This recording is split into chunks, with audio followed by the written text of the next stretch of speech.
Dictation start now. The real limiting factor in industrialization is the lack of capital equipment. The difficulties are of getting the capital equipment and special experience from those countries which happen to possess it and who have a surplus of it. How far it can be obtained, it is for you to calculate and the producing countries to decide. If it is not obtained quickly, the process of industrialization may be somehow delayed, but it will go on if it is considered right on the larger interest of the world that a country like India and other countries in the East should be industrialized, should increase and modernize agricultural production. It is in the interest of those countries that can help in this process to help the Asian countries with capital equipment and their special experience. But in doing so, it is to be borne in mind that no Asian country will become any such assistance if there are conditions attached to it which lead to any kind of economic domination. We would rather delay our development, industrial or other, than submit to any kind of economic domination by any country. That is an axiom which is accepted by everyone in India, and I shall be surprised if any other country in Asia does not accept it.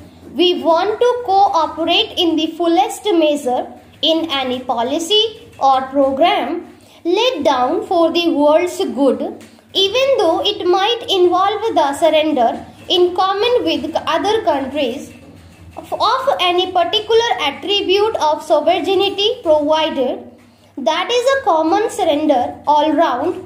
But a long period of foreign domination has made the countries of Asia very sensitive about anything which might lead to some visible or invisible form of domination. Therefore, I would beg of you to remember this and to fashion your programs and policies so as to avoid anything savoring of the economic domination of one country by another. Political domination, it is admitted, leads to economic domination, but an invisible or semi-invisible economic domination creeps in unless you are carefully. If that creeps in, it will lead immediately to ill will and not to that atmosphere of cooperation which is so most essential in this matter. In a long-term view, I suppose the most important thing is to develop our power resources. From that will flow the industrialization of the country and an addition to our food production. As such measures for land reform will not create the necessary impact unless implementation is sincerely and speedily undertaken and the inputs necessary for increasing production are supplied on time at reasonable rates and in adequate measure, particularly to the small and marginal farmers. This will ensure increased production and better distributive justice. There is, however, little justification for confining such reforms to the rural sector only.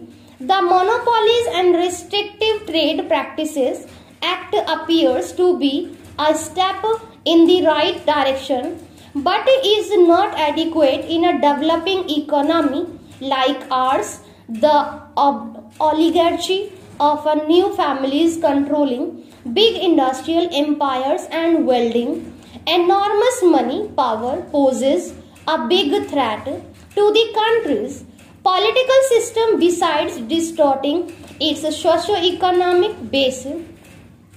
I would earnestly appeal to all that a suitable strategy should be devised and necessary steps taken to control Such concentration of wealth in the larger national interest as a country that missed the forest industrial revolution and hardly caught up with the subsequent ones, India finds itself in the unenviable position of having to race against time in coping with the multifarious challenges of a population explosion and the rising expectations of its people. The war against poverty cannot be fought and won through a mere redistribution of existing resources that are inadequate for feeding and providing jobs for the better great mass of our people.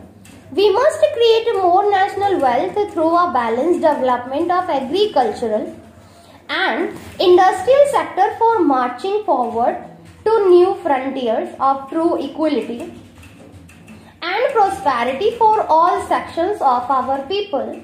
Our plans for socio-economic development have created hopes among our youth and they look forward to a better life. Our youth, the nation's most valuable treasure, must not feel impatient or apprehensive of the future.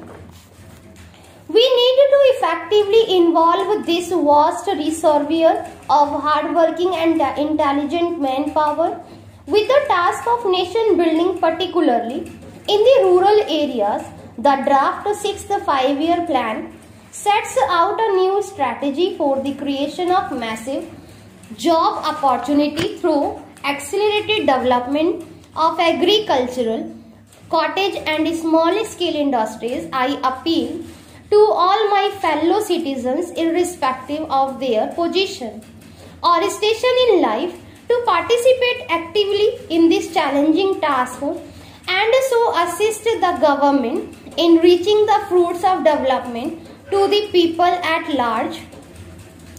A year ago, today the country was in a relaxed mood, having achieved in orderly and peaceful manner and restoration of civil services, liberties so dear to all of us. Against such a joyous backdrop, a few scattered clouds on the distant horizon did not seem to hold any particular meaning now.